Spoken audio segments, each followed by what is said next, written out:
The title of this session is Saudi Arabia between rapprochement with Iran and normalization with Israel. So just to give a quick background info regarding the topic, as known that after March 10, 2023, both Saudi Arabia and Iran, they agreed to reestablish diplomatic relations. And also, the idea was to put an end to the rivalry in the region, mainly in Yemen, Syria, and Yemen. Of course, the significance was also it was brokered by China. So the idea was also to increase or exert China's influence in the region. There were different opinions regarding this matter. From the Iranian perspective, the idea, of course, it was a diplomatic victory. The idea was also to break Iran's isolation in the region and also in the international arena, given the human rights record in Iran, the controversial nuclear program, and of course Iran's military support for Russia in the war in Ukraine. From the Saudi perspective also, we may say that it can be a diplomatic victory because the idea was Saudi Arabia was trying to diversify its foreign policy and search for new partners. They were also concerned that maybe the Americans were not able to provide security guarantees to the Gulf states as decades ago. So to go in depth on this topic, we are delighted to welcome with us Dr. Hamid Reza Azizi, visiting fellow at the German Institute for International and Security Affairs, Dr. Ilham Fakhro, a research fellow at the Institute of Arab and Islamic Studies at the Exeter University, and Dr. Magdalena Fischer, Director for Europe in the World at Stiftung Mercator in Germany. Welcome, everyone. Dr. Magdalena, I want to start with you, starting from a regional perspective. What were exactly the main domestic and regional calculations behind this deal? And also how it has impacted the developments in Syria, Yemen, and the region. Thank you so much. Thank you so much for the invitation. As an alumni of the direct security debates, I must really say how hard it is not to be Beirut. But it was it's really one of my favorite formats, and sad that I can only join digitally, but I'm in good company because of the rest of my panel is as well. So thank you for the invitation. Also, thank you for setting up this panel where we can go a bit deeper, I would say, in the normalization discourses and how was it affected, maybe even by the war in Gaza, but also as you asked, what did it achieve, and I would take the permission as I also was listening to the previous panel, and in my current new role, I'm looking more from the European perspective to Europe, and also later on give a few perspectives on how this affected Europe's relationships with the world, also through the lens of normalization. So coming to your first question, I think roughly a bit less than a year ago, whenever is Ramadan time, there is a diplomatic super coup in the Middle East, it feels. Last year it was certainly the peace deal and China's unexpected strong and visible role for it. As you said, and as we heard, I think before, this deal is a culmination of trends that I think were established in the years before. You mentioned already the Saudi motivation. Clearly Iran, especially in that time when there was a lot of domestic pressure, had an interest in de-escalation, certainly, but also overcoming isolation. And I would say that Beijing seized the day to project power and influence, also by tying this deal with the global security initiative and projecting power. The background, I think, from the Chinese perspective, but also from the two regional powers, certainly energy policy, and the quest for stability, especially in this area, which is now the most unstable to this deal, the Red Sea, where the conflict between Saudi Arabia and the Houthi rebels had put maritime security at risk. In a time where energy security through the war, Russia's war in Ukraine, that was also previously discussed, had put back on the map, and the leverage of oil and fossil producing countries has become much higher. So there was a momentum for stability that was also accommodated by European and American interest in stability that was seized. what came out of this deal? I mean, I can mostly speak about Yemen, the country that I worked on most in the past years, where we have seen not really a big process in a peace deal between the Yemeni parties. They are still at war. Obviously, since 2022, violence has de-escalated, but there is no clear or any path towards peace, despite the best efforts of the UN. What had happened, and I think that was accelerated through the deal facilitated by China and accommodated by Chinese direct engagements also with the Houthi rebels, was the institutionalization of the cold peace that was established in 2004 between Saudi and the rebels, and the process of normalization between Saudi Arabia and the Houthi rebels. Much more publicity and talks, much more readiness to accept the Houthis as the de facto and possibly future actual government of Yemen, sidelining of the internationally recognized government. So these were, I think, these were not things that could not have been achieved if there wasn't an agreement, but I think this was certainly low-hanging fruits in the agreement, much easier to achieve probably than anything in Syria and in Iraq.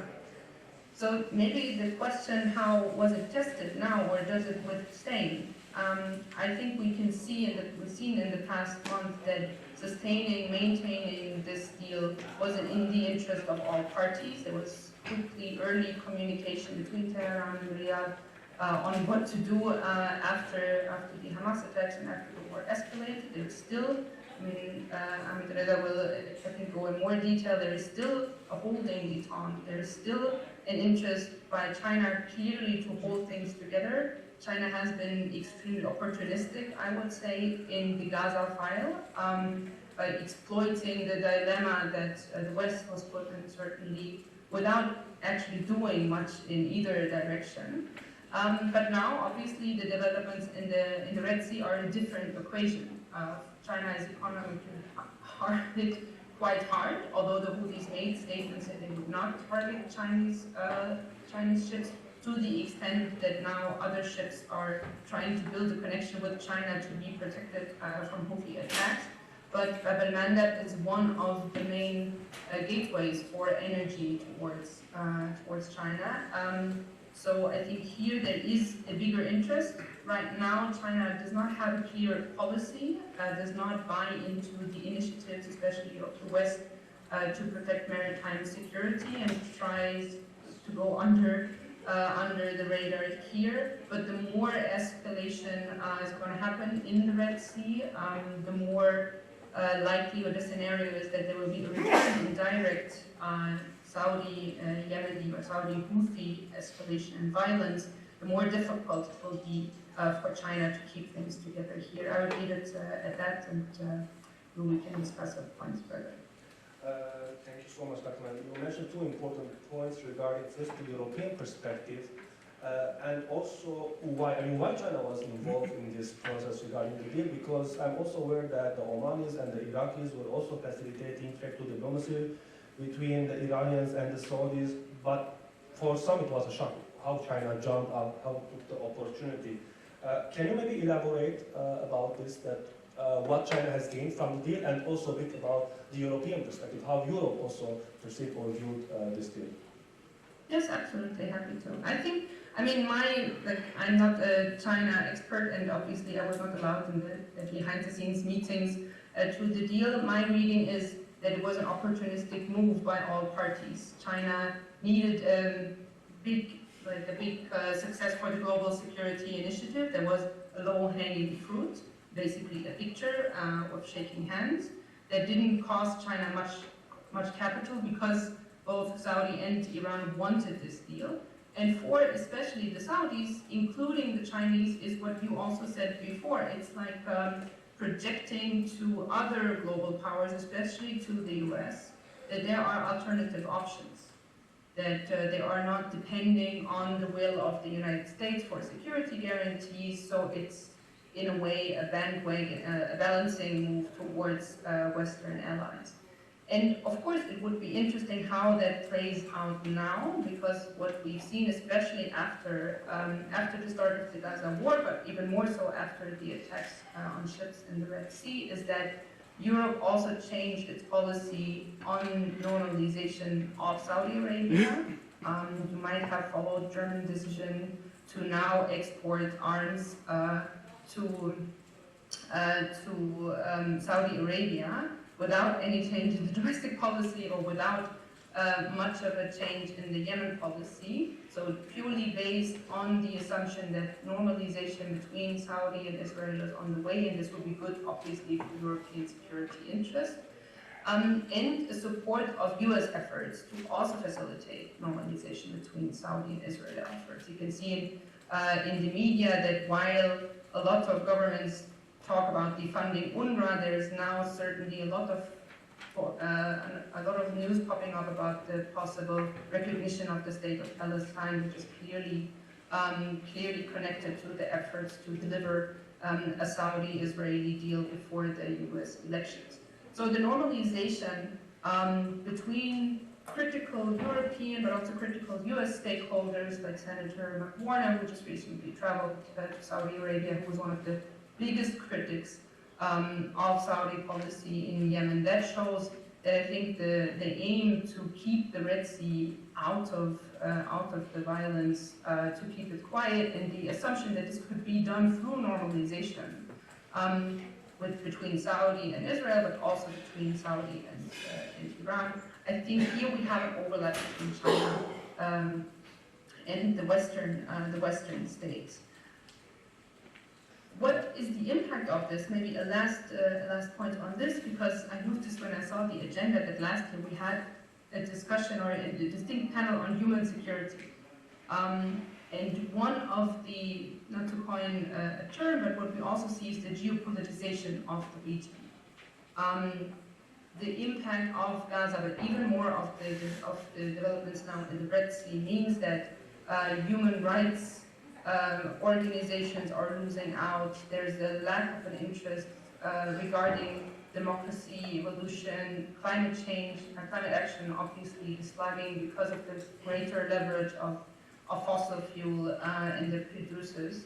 And you have seen the news from Jordan about repression of human rights defenders. There has not been much, and as I said, I'm talking now from Europe, not much commentary on this or on elections in Europe or on the crackdown of the Israeli government on dissent within Israel. So now we're turning into a policy change, and this will not, in my anticipation, not change with the new EU Commission coming into office in the fall, is that we were seeing the region through zero-sum geopolitical, realpolitical terms, and there is a disregard. You can just see how easy it seemed to many donors to defund UNRWA as if it wasn't important anymore. That the transactionalism and this kind of thinking towards the region from Europe, I think that might be beneficial for normalization between autocratic or more and more authoritarian states, but certainly will not deliver for peace and the people in the region. Thank you so much. Now going to the local actors, I want to start with Dr. Hamid Reza. Coming from the Iranian perspective, how the Iranians, mainly the general public opinion, the media, how they perceive the normalization process and the deal with Saudi Arabia and, of course, later the Gulf countries. Yeah, sure. Hello, everyone. Good afternoon. Thank you very much. Many thanks to Islam Faris Institute and British Shifton for the invitation. It's a great pleasure to be here. Let me start by actually, presenting a picture of a bigger picture of how the deal was basically perceived in Iran and the drivers of the deal on the Iranian side. That way, I think it would be sort of easier to also mention the issue of public opinion, because the Iranian factor and the Iranian incentives, as I can see, have been sort of less discussed when it comes to the deal with Saudi Arabia. So basically, what prompted Iran to go for this deal? I mean, you mentioned some of the factors, breaking the isolation and things like that, but I would categorize them into three sets of factors, basically. I mean, geopolitical factors, security factors, and economic factors.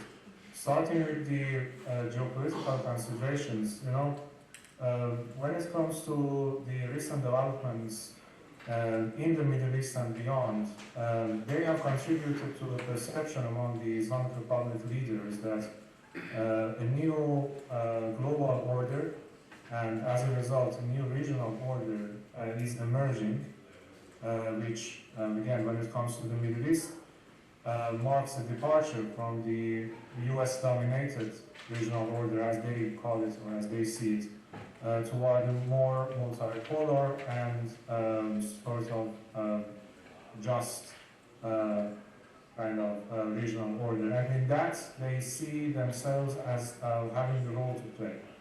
But how it is connected to Saudi Arabia? Since the war in Ukraine, basically, the Iranian leaders have been closely monitoring how countries like Saudi Arabia, but not only Saudi Arabia, but also other GCC countries like the UAE have been maneuvering, basically, have been trying to basically enhance their position in regional and international dynamics by reaching out to, I mean, on one hand, keeping good relations with countries like Russia and China, and on the other hand, trying to increase their weight in the calculations of the Western countries. And this has basically created a perception in Iran that Saudi Arabia is no longer, as they perceived before, a proxy, quote unquote, of the United States. Because that perception of Saudi Arabia being the proxy of the United States or being an actor basically implementing American plans in the region was one of the, I would say, foundations of hostilities between Iran and Saudi Arabia. I mean, there are factors specific to the bilateral relations, historical as well as religious, cultural, all these kind of things. But when it comes to purely geopolitical factors, it was basically this perception of Saudi Arabia being the kind of, as I said, a proxy to the United States. But this kind of maneuvering that Saudi Arabia started to do, especially in light of the war in Ukraine, I would say, it contributed to a change in Iranian perception. Then comes security aspect or security factors, which is as important.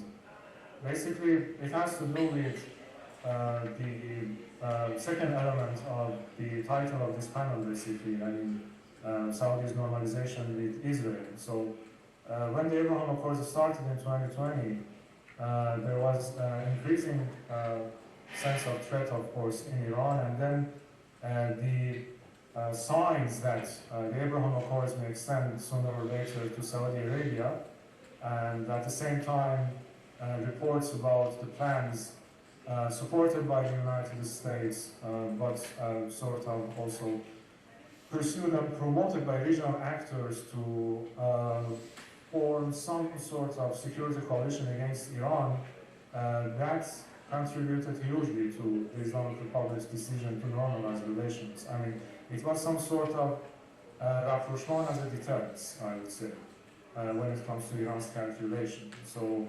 I would say, and we can delve more into that, or deeper into that basically later, but I would say for Iran, regardless of what's happening today in the war in Gaza, they initiated, or better to say, they entered into this agreement with Saudi Arabia knowing that normalization between Saudi Arabia and Israel is only a matter of time.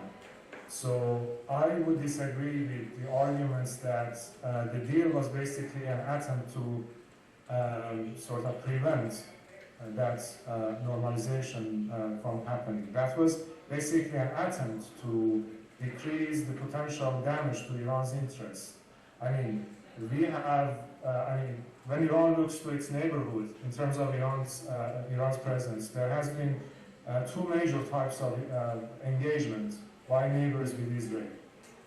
We have the Turkish engagement, which has a very strong element of balancing, and then we have, not far from the Azerbaijani, basically, engagement that basically is seen as more provocative by the Islamic Republic. So for Iran, I would say the deal had to do with trying to shift the forthcoming normalization between Saudi Arabia and Israel towards some sort of the Turkish model of cooperation, or basically relationship, better to say, between Saudi Arabia and Israel that wouldn't be directed against Iran. And economic factors, of course, and here comes, I can connect it to the public perception. I mean, a major factor, I would say, in the change of Iran's overall regional policy has been the increasing pressure of the sanctions on one side and the overall deterioration of Iranian economy. In this specific case, it has had two major implications. On one hand, of course, the overall, I would say, cost of confrontational policy was already increasing. So, I mean, of course, we are speaking about the period before October 7. That changed a lot of things, but again, not the very nature of the agreements between Iran and Saudi Arabia. Anyway, so on one hand, it was an attempt, I would say, as far as I can see, to decrease the costs of Iran's regional engagement by not necessarily calming all external fronts, but by going towards some sort of rapprochement, détente with countries like Saudi Arabia, with more powerful neighbors, or with neighbors that some sort of an agreement or coexistence would be possible, to focus on the more existential threats or the more severe challenges, which is basically Israel in the eyes of the Islamic Republic. And on the other hand, of course, Iran has hoped to gain something economically from this deal, in the sense that Saudi Arabia would come to invest in Iran as a result of this normalization. And importantly, here also comes the China factor, because as far as I can follow the narrative, the official narrative, of course, and also in the media, the desire on the Iranian side to attract Chinese investment, and we know that there was in 2020 sort of comprehensive strategic agreements between Iran and China, but then nothing actually materialized. So in that sense, Iran, of course, wants to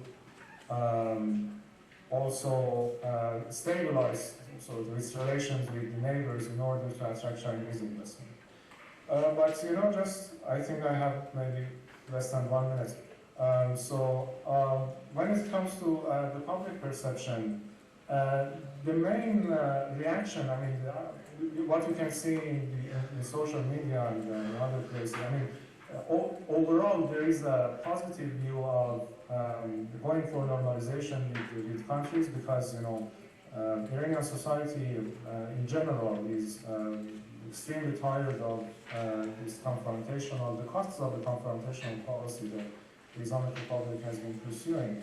But on the other hand, you can also see a very important element in the public narrative, that why did you basically go for this confrontation in the first place? And they refer to that kind of very harsh rhetoric until only a year ago or something, until a few weeks ago, from the time of the agreement, a few weeks before the agreement,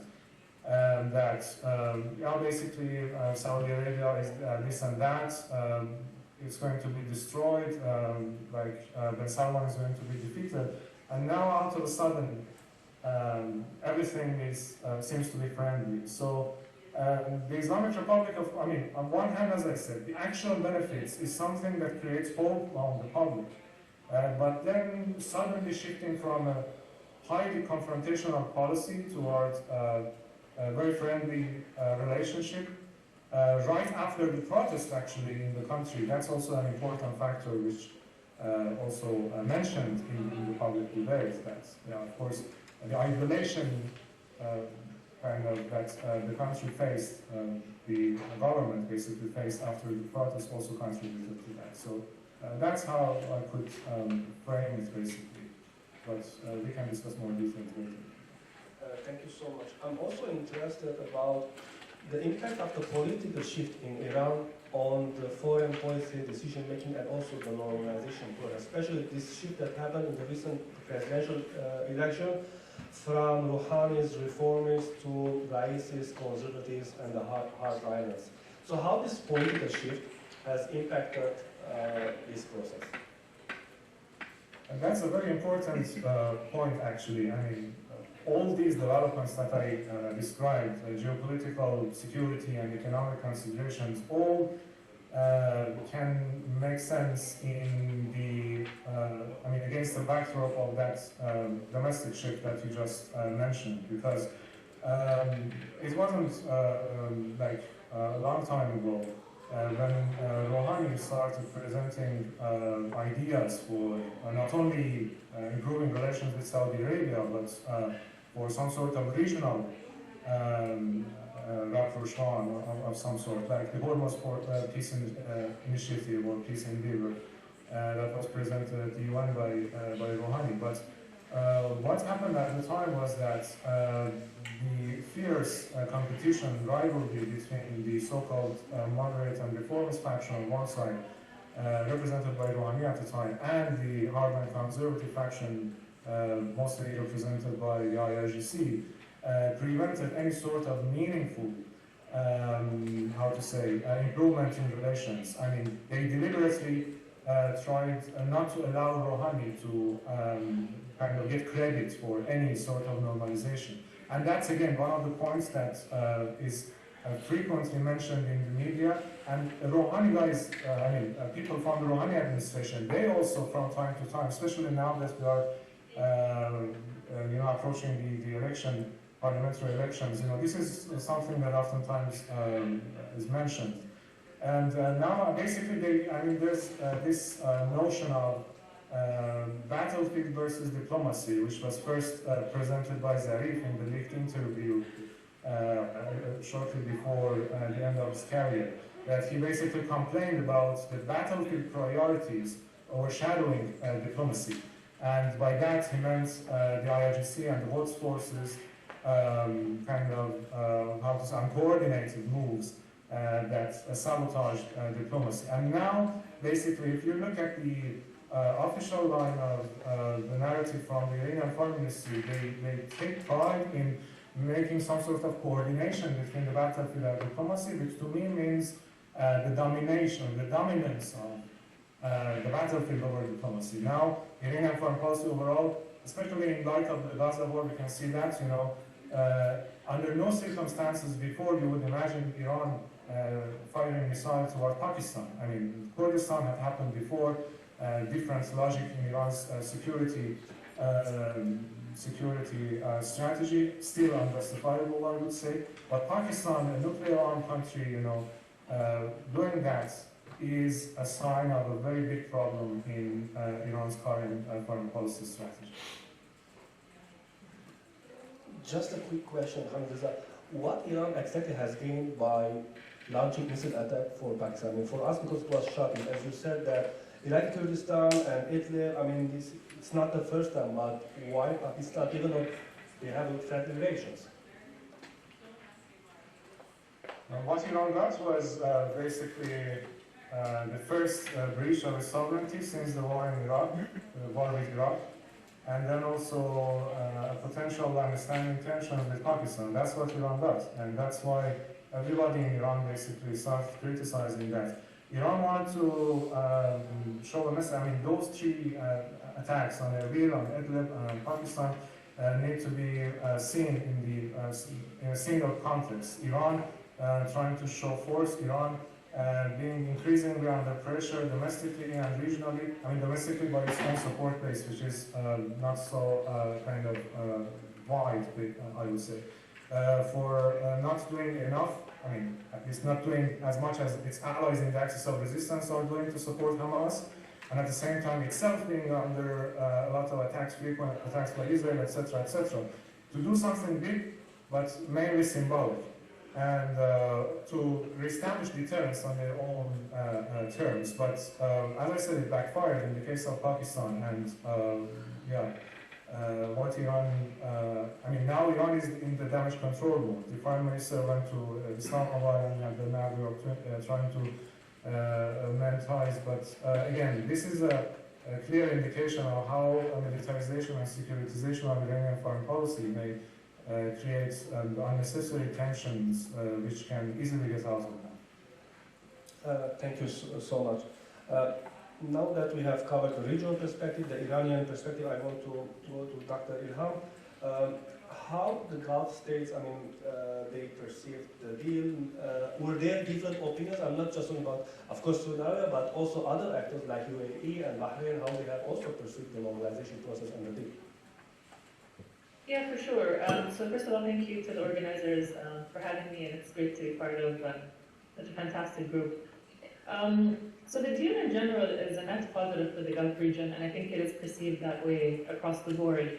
I think I did want to talk a little bit about the context and what this meant for not only Saudi, but as you mentioned, the UAE, and how it came about from the perspective of the Gulf states. So, the low point most recently was 2016, when Saudi Arabia recalled its ambassador to Iran. This was in the context of the recent death penalty being imposed at the time against Nimal protests, Shia cleric. Protests broke out at the Saudi embassy in Iran in response to that, and the embassy was closed in 2016. Now, at the time, the UAE and Bahrain also followed suit. The UAE also closed its embassy, and so did Bahrain. This was kind of the beginning of the most recent fallout between the two sides. And the Gulf states at the time were, when Trump, was elected to power, they were very much on board with his withdrawal from the JCPOA in favor of negotiating supposedly a better, stronger agreement. Now, by 2019, the UAE and Saudi both experienced a lot of blowback from this decision.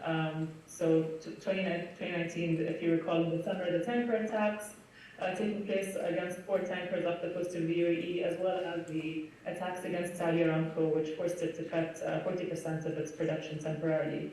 So this triggered this perception, which had already been growing over time, that not only had Obama not done enough to kind of support the interests of the Gulf states, but Trump as well had not really pursued the right action either, and instead, if there was going to be a larger regional escalation, the Gulf states would be the first to be caught in it. They'd be the first to suffer the consequences of a broader conflagration. So with this sense of U.S. unreliability, coupled as well later on with pressures from the COVID-19 pandemic, there began to be this kind of change of attitude and this push towards reconciliation. So that's not only really coming from Saudi Arabia, it's also coming from the UAE. And there were, regionally led initiatives, as you mentioned earlier, from Iraq, also from Oman, both of them, to bring the two sides together. Ultimately, it was China that got credit for the agreement. I think, for Saudi Arabia, that does make a lot of sense. As noted earlier as well, it does signal to the U.S. that there are other parties in the region and others that it would get closer to in the event that the U.S. proved to be unreliable. But yeah, I mean, this couldn't have taken place without the groundwork from Baghdad, from Muscat, and from other European actors as well. So in this context, we're talking about the Saudi-Iran reconciliation, but there has also been a UAE-Iran reconciliation at the same time. The country that has moved at a much slower pace, actually, surprisingly, is Bahrain. Bahrain still has not reopened its embassies. There are still no direct flights. between the two states, and that's really something that's quite puzzling. Bahrain usually follows its other two neighbors in its foreign policy, but in this case, in this occasion, it's been more hesitant to do so immediately. I'll talk a bit about the other Gulf states to kind of put this properly in its context. Qatar never really had that kind of issue with Iran. In fact, its close relationship with Iran was really one of the reasons cited by the blockading Gulf states in 2016 as behind the boycott. The Doha was a little bit too close for comfort with Iran. And so there was no need for reconciliation to happen there. At the same time, Oman and Kuwait, the other two, as well, never joined in that kind of breakdown in relations. They both managed to maintain fairly decent and positive relations, and these also helped sort of patch things up when the time was right. So from the Gulf perspective, I think I wanted to give an overview of these events and add that it's a net positive for the region, and I think it's seen that way across the board from all states now.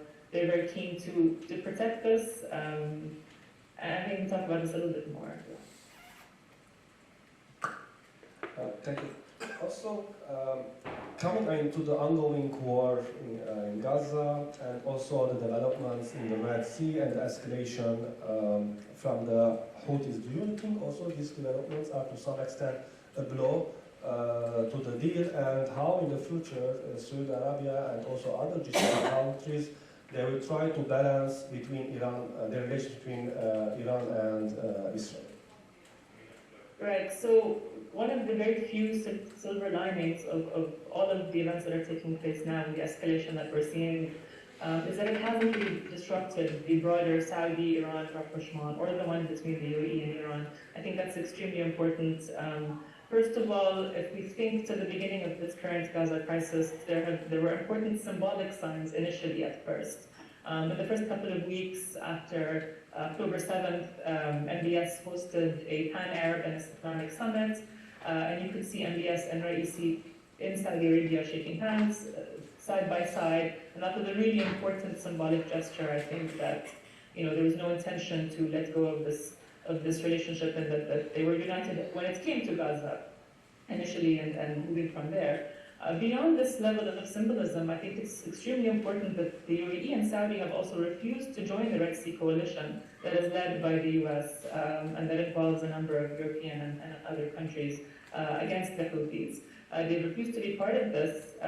Again, I should say publicly, but I think even with that caveat, fine.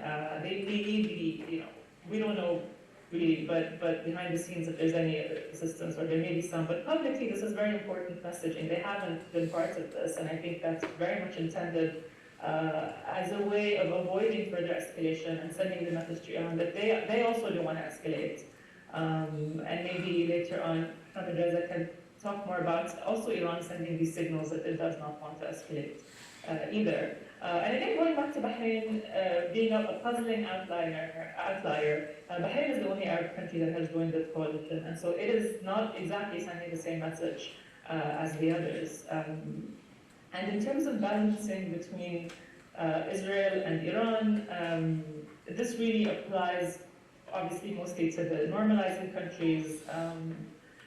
So Saudi Arabia has, initially suspended its normalization talks. It was very clear that these would not go ahead as long as the bombardments of Gaza continued and without a ceasefire. Saudi officials have come back more recently to say that they are still open to having these talks. They are still open to recognizing Israel and having normalization, but their conditions to do so haven't changed. This is still conditional on the establishment of a two-state solution. Formally, that is Saudi Arabia's position, and it continues to be so. And I think it's really important to note that, no matter what the calculations may be or what takes place, this is the policy that they articulate, and we do have to bear it in mind. I think there was so much eagerness by the Biden administration to make it appear that a deal was on the horizon, but Saudi's formal position is not without a two-state solution, or not without at least some kind of concession for the Palestinians, not to mention all the other bilateral guarantees and gains that Saudi Arabia wanted from the United States. Some of those include nuclear know-how, missile defense technology, security pact and commitment. Was any of that really on the table? And would Saudi have normalized without those things? I'm personally much more skeptical of this idea that an agreement was absolutely imminent. I don't think it was. There's a lot that needed to be ironed out. But I think the Biden administration has been so keen to see this happen that that's really the messaging that's where that messaging is coming from. I'm not so sure that it was that imminent, even pre-October 7th. Now Saudi officials do say in private that the ceiling has increased, the ceiling has been raised. If there was a certain asks that they had at the time, those are going to be even higher because the cost of normalization now is even higher with what is happening in Gaza. So that's Saudi Arabia. The other Gulf states, and Qatar continues to be a mediator. Its role has only kind of increased in importance with all of this. But the other two countries, Bahrain and the UAE, I mean, the UAE, I think, has been careful. It's tried to be more neutral, or at least balance carefully, and I think I go back to its decision to avoid participation in the Red Sea Coalition as really proof of it trying to balance its interests very, very carefully. Bahrain less so. I do put Bahrain more on the side of actually Israel and all this, which is interesting because it is also experiencing weekly protests against the war in Gaza, against Israel, against normalization, against the presence of the U.S. fleet. But that's a different issue. But Bahrain has a more complicated dynamic. But I think it's interesting that it is the one I think that is signaling its kind of closeness to Israel more than any other Gulf country. And I think the general take on balancing between Israel and Iran, I think this also does show us that the Abraham Accords are actually here to stay. If this level of violence in Gaza, if the death of 30,000 Palestinians in Gaza has not derailed the Abraham Accords, has not brought the UAE or Bahrain or any of the other Arab countries who have ties with Israel to recall their ambassadors or suspend diplomatic ties, with the exception of Jordan, which did recall its ambassador. I think this shows us that the relationship is really there to stay, and I think it speaks to the reality of the Abraham Accords being pretty much divorced from the Palestinians. Thank you. I want to stop on Bahrain. You mentioned a very important point that Bahrain was one of the only countries in the GCC to support the coalition in attacking the Houthis in Yemen. What were the main rationale or the motives behind this decision? Were the Bahraini officials, for example, asking some concessions from the Iranians, given that during the Arab Spring, Bahrain was one of the countries directly infected, and there were rumors that the Iranians were supporting the opposition and so on. So was there anything like concession the Bahrainis were asking from the Iranians? Not to my knowledge. I don't think Bahrain has had particular asks from the Iranians in order to kind of resume relations, at least in that way. Bahrain has accused Iran for a very long time of involvement in its domestic affairs. This is a tricky question. The best thing I can point to is the report of the Bahrain Independent Commission of Inquiry set up in 2011 to look into the protest that was headed by major legal experts, international experts, and they found no evidence of Iranian involvement. And so but from the perspective of the Bahraini government, I think they do see Iran as this major threat that's constantly on the brink of sort of disrupting stability, political stability on the island, and so I think they have adopted an especially kind of tough stance as a result. But I think as well, what seems to be driving the calculations in Bahrain is also the fact that this kind of desire to want to be very close to the United States. I think that's it as well. I think the leadership sort of is driven by that, perhaps more so than the others. I think there's a real desire to align themselves very, very, very firmly in the U.S. camp. They probably do see that as in their security interests very directly. And it can be kind of there probably is some calculation around deterrence with this as well. That if we're seen to be extremely close to the United States, there have been statements made by officials that, the Mossad is present in Bahrain. That was said publicly at some point. That's not something that the other Gulf states have said about, or the UAE has said even. So I think there is this element of trying to establish deterrence, which sets Bahrain aside from the more careful approach of the others, actually. Thank you. Before giving space to the audience, also like I want to make a final question to all the panelists. So, the deal to some extent is being now tested, and it is also being challenged with the current events. The question is that the war and also the developments in Red Sea will bring Iran and Saudi Arabia closer, or this is of course a scenario-oriented question, or actually it will create a new crack or crisis between both sides. So everyone, of course, can comment or answer this. Maybe we can start with Dr. Magdalene.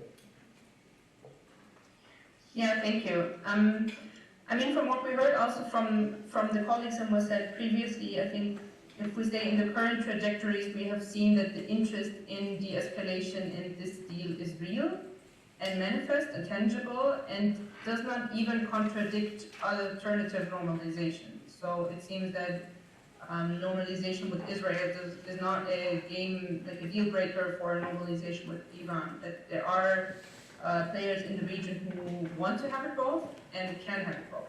Because it is also, I think, sanctioned by the global powers who have a higher interest in stability in the region.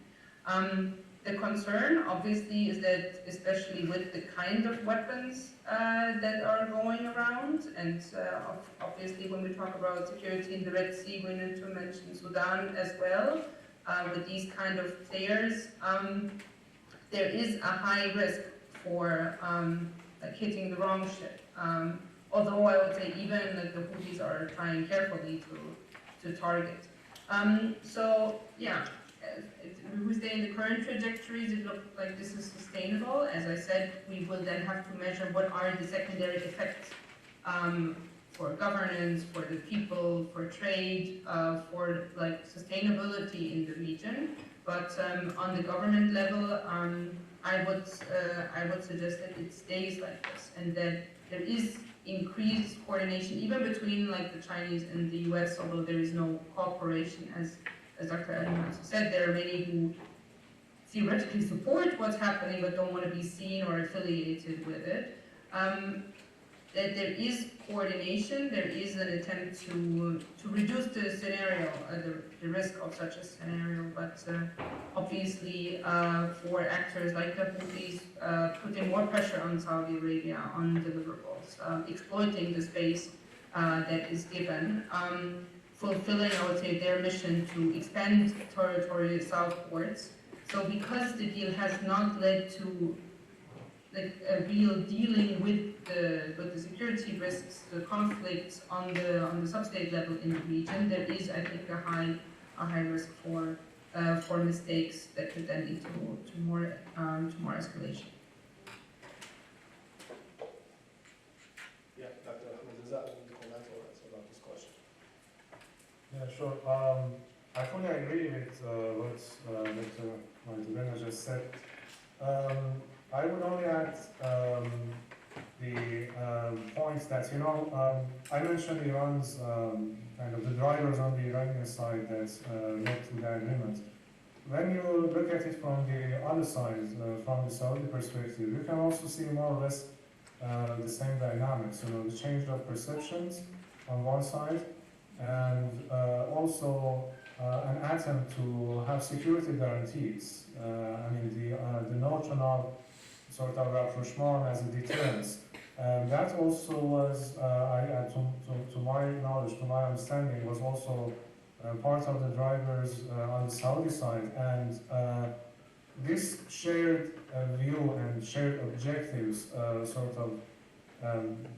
made the deal to sustain after more than 100 days of the war. And there are clear indications. For example, in the past, before this agreement, every time there was some serious tension between Iran and the United States, one of the first threats that you would hear from the Iranian officials would be either to close the Strait of Hormuz or to target US bases around the Persian Gulf. You haven't heard anything like that. Even now, even at the height of the tensions between Iran and the United States, and in the circumstances that the United States may hit targets belonging to Iran, it seems that targeting Iran itself is off the table for now. But even now, you don't hear anything like that. This is an indication. And also, when it comes to the Red Sea, you know, even the statements, as far as I could follow, on the Houthi side, they actually praised Saudi's positions, Saudi's stance vis-a-vis Gaza. And that's very important. It seems that there is an understanding which involves not only Iran, but also the Houthis as a partner to Iran. And this has, at least until now, has held things together. But I also fully agree that the risks are there. And the Houthis, for example, being sort of overconfident after what they are doing and after sustaining the US and British attack may come back to the table with Saudi Arabia with even kind of more demands or more substantial demands, and that may complicate things in a way that would also impact Iran-Saudi relations already. Yeah, I don't have too much more to add. I'm in agreement. I think the risks are there, as both the other speakers mentioned. The longer this goes on, the more there is a risk that this could begin to impact that rapprochement, which is one of the many reasons why strategically a ceasefire has to take place as soon as possible. Thank you. Now I can open the floor to others for questions. Questions? Oh.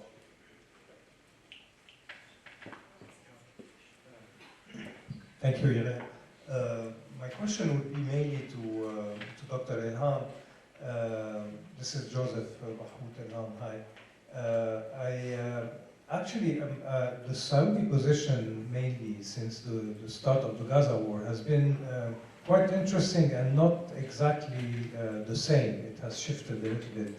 In the first period, it was as if the Saudis were feeling that they escaped by chance, and they were thankful for that. They escaped a quick normalization with Israel that allowed them to have a position that was quite, I would say, pro-Palestinian in some way.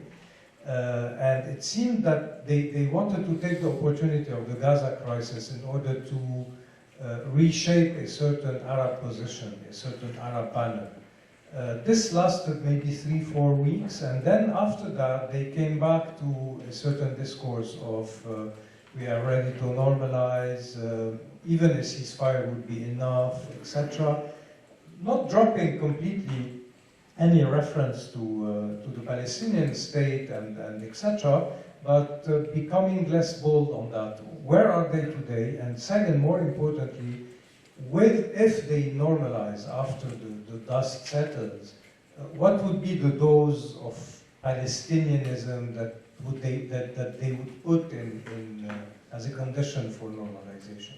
What's the extent to which they would go in the fight on this issue? Should I answer this, or do you want to take any more? Yes, you can answer. Sure. So yeah, I mean, thank you for that question. I think it's a good question. Absolutely. During the first few weeks, we definitely saw Saudi Arabia rising back up to kind of its position of leadership of the Arab and Islamic world, and really like getting into that role, to summits in Saudi Arabia, and then leading this kind of tour of the P5 countries with several Arab and leaders of Arab and Islamic states. So Saudi Arabia really was trying to exercise its diplomatic kind of leadership muscle and shore up unity around this. And I think you're absolutely right. Like, that kind of felt like the Saudi of the 1990s that was leading, or early 2000s, that was leading the Arab Peace Initiative and leading like the region kind of in favor of the Palestinians. And I think that certainly helped Saudi Arabia for soft power and increase its kind of support for Saudi across the region, no doubt. I think I agree with you that kind of since then, they've come back to this discourse of, yes, we need to be ready to normalize. But I think if you look at this carefully, they're not really saying anything that's that different. They're still saying we want a Palestinian state. They're still saying we're not prepared to accept this unless there's something for the Palestinians. And I think this is kind of where the question lies. They are formally saying two-state solution, but how much less than that would be sufficient? The real skeptics on this would tell you nothing. Actually, this is just talk.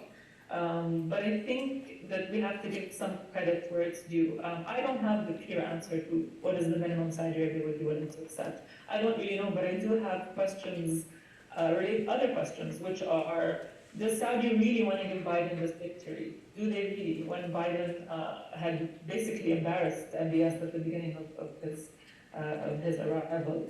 That's question one. And question two is, how much has Saudi Arabia gained by merely entertaining these talks? I would say quite a bit.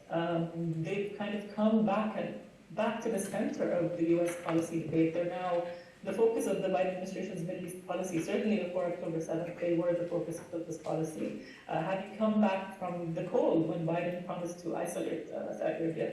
So I think just the act of entertaining these talks has been hugely beneficial to Saudi Arabia, whether or not normalization happens. So this is kind of how I would, think about this. Again, I don't know. I couldn't tell you what the minimum is that they would be willing to accept. But I think we just have to be a little bit skeptical towards how much of a fait accompli this is portrayed as. I think there is plenty of reason to be a little bit skeptical towards that, at least. Thank you. I think that was a question. Hi. Oops, yeah. My name is Hélène Salon. I have a question on Iran. So we know that Iran doesn't want to have a war, a regional war. Do you think Iran wants a diplomatic way out, and what are its ambition? Is it to come back like to what happened before October, like having diplomatic discussion with US, the Saudi Arabian détente, or does it have more ambition? Does it want to gain more from this war and escalation? So thank you for the question. To answer this, actually, we need to elaborate a little bit on what Iran's perception of regional order is. I mentioned that they see the war changing, and as a result, the changing regional landscape. But what Iran has been trying to achieve based on that has a few, I would say, elements. First of all, as I said, for example, with regard to the prospects of normalization between Israel and Saudi Arabia, Iran, I think, is quite clear-eyed that no type of agreement, normalization, détente with its neighbors would solve the deep-rooted geopolitical competition and rivalries between the sides. So what they want is to have stable relations with neighbors, but the pattern of behavior that they envisage, I think, is the continuation of the balance of power, but in less, I would say, confrontational manner. When it comes to GCC countries, Israel is a different matter for them, of course. Then the second element, in terms of the great powers involved, they see, or they hope to see, better to say, less role for the United States and more room for non-Western powers, as they say, here especially referring to Russia and China. So basically, as far as Iran is concerned, I know that on the Saudi side, for example, that was, involving China was meant to have a kind of guarantor effect. For Iran, it's a type of blow to the United States, to say that, yeah, actually, this is the new, giving credit to China in order to get something in return, economically, as I mentioned before, and also geopolitically when it comes to the future of the world. And another very important matter, which is controversial, and I think there lies the potential for continued conflict with countries like Saudi Arabia, is that Iran has also sought recognition for its partners throughout the region, and that includes the Houthis, that includes Hamas, that includes Iraqi groups. If you look at how this whole Iran-backed network, the so-called axis of resistance, has evolved, there have been two processes at the same time. On one hand, we have seen a process of decentralization after the death of Soleimani, and at the same time, which is relevant to this discussion, has been a process I would call politicization. These groups getting more and more either involved in the official status structures when it comes to the PMF, for example, the status as a formal security and military structure of Iraq. Hezbollah is, of course, known to everybody. And now with the Houthis, the mere fact that Saudi Arabia is talking to the Houthis and recognizes them as interlocutors serves Iran interests, So it goes beyond patron-proxy relationships. It's a matter of a shared vision among these actors of a regional order in which all of them have a role to play. But the contradiction, I think, appeared since October 7th. So on one side, one can interpret the development since October 7th as Iran and its allies getting more attention, to say the least, or getting more influence, however you want to interpret that. But on the other hand, the contradiction between the newly gained political feature of these actors and the traditional militia function that they have had. So this is clearly what you can see about Qatar Hezbollah, for example. For long they try to depict themselves as a legitimate Iraqi actor within the Shia coordination framework, and all of a sudden they became the main threat to the American interests in the country. Here, as I said, comes the contradiction, but overall, as I said, Iran's own aim is to have a stable relationship, although continuing to have this sort of competition with Arab states, but the underlying geopolitical and ideological confrontation with Israel and how it is related to Iran's non-state or semi-state allies is a factor that can derail everything, somewhere down the line. Thank you, Dr. Hamid Reza. Any further questions?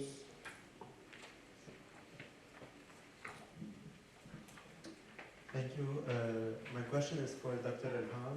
My name is George Philippe Lashar. I'm a graduate student at AUD. So we've seen lately a plan which the Israeli Minister of Transportation has talked about to shift the trade route through land, through the UAE and Saudi Arabia until Israel. So might this plan discredit or make less importance to the Houthis?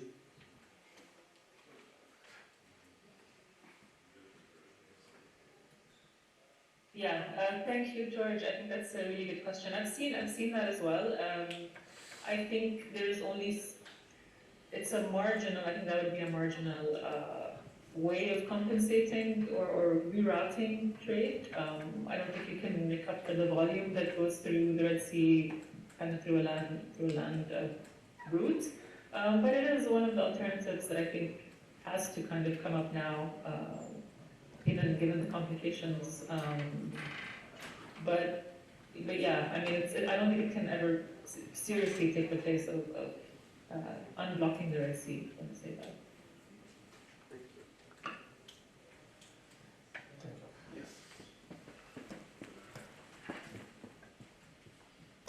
Yes, thank you all for your talk. It's a question to Hamid Reza. Hi, Hamid. It's Joseph here. Do you have any knowledge, maybe it's a bit early, but since this morning we were talking about the United Front, but at the same time we can see that the relationship with Hamas is different. For historical, political reason and the rest of with the Houthis, Hezbollah, Hezbollah, Hashd al-Sha'bi. And that the fact that Hamas took this decision alone took by surprise, to some extent, Iran. And there were some small criticism at the beginning from some Hamas leadership, like Khalid Mash'al, who has a historical difficult relationship with Tehran, saying that we expected more from our allies. How is this, is there any kind of reaction to this in Tehran, from your knowledge, and is there any perspective of what future for the relationship between Iran and Hamas, especially regarding Kata'ib Qassam? Because this is the main, relationship, I would say, and the leadership in Gaza, with the destructions that we're witnessing, the weakening of this leadership, and the fact that the kind of other side of the leadership prior to it, Khalid Mash'al, was closer to Turkey, Qatar. Is these discussions are already going on, or is it too early? What's your opinion? I think it's yeah. Hi, Joseph. Nice to hear you. Unfortunately, I cannot see you. The criticism, as far as I remember, it wasn't only from Mash'al. There was a couple other guys from Hamas also said similar things. And then we had the reports about, the kind of, the points that were raised during Ismail Haniyeh's visit to Tehran, and the fact that, Khamenei had said something like, we shouldn't expect more from us, and ask them to sort of decrease their criticism, things like that.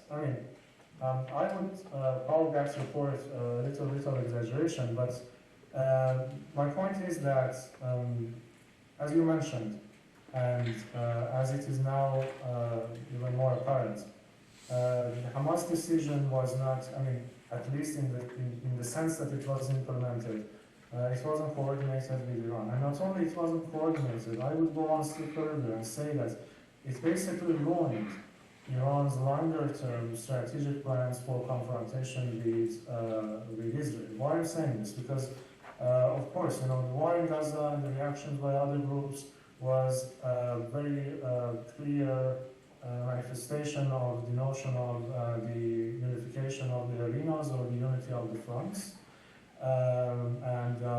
I think even in Iran, people would not expect that to be as successful as it was, at least in the first stages of the war, in terms of increasing pressure on Israel. But on the other hand, there was another notion in Iran, and that was the multi-front war. And the scenario of a multi-front war against Israel, an eventual confrontation that would involve all these actors, and that was basically where Iran wanted the unity of the fronts to materialize. But that required a very, active and significant involvement of the West Bank front. And since last year, a few months before, basically, the Hamas attack, there was more and more emphasis, even publicly in Iran, among the analysts, overall in the strategic discourse of arming the West Bank. So it was, if you want to look at it from the point of view of Iran's strategic planning, that was very premature, what Hamas did. And for that reason, I think the frictions between Iran and Hamas are already there, some sort of underlying frictions. That is point one. Point two is that now, Iran hoped at least to gain something from October 7, not only militarily, but also diplomatically. Abdullahian going from capital to capital, and now there's out of sudden a very good prospect for normalization between Iran and Egypt, all these sort of things. And it wanted to create a kind of axis of, Iran, Turkey, and Qatar to play a role in this. But now, if you look at the regional initiatives, Iran is quite sidelined. And not only sidelined, but also, given its activities recently, firing missiles, etc., actually, it's become, it started to be seen as a troublemaker. So that's number two. And Hamas basically going for the Arab initiatives, which seems to be the only option, of course, available, would make another step. I mean, it would be another step in the direction of a kind of departure from Iran and Hamas. So these are the factors as far as I can see. Otherwise, they still, I mean, the official line is that they are taking pride in what Hamas did and the whole axis of resistance, and they see it still, regardless of the actual outcome of the war, they see Israel as being defeated, things like that. But Iran, as far as I can see, is not overall in a good position, especially when it comes to the kind of diplomatic initiatives regarding the future of Palestine.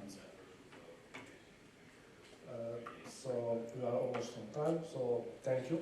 There are no further comments from our panelists. Thank you for this fruitful discussion. We'll be back in 30 minutes after coming back to the next session. Thank you.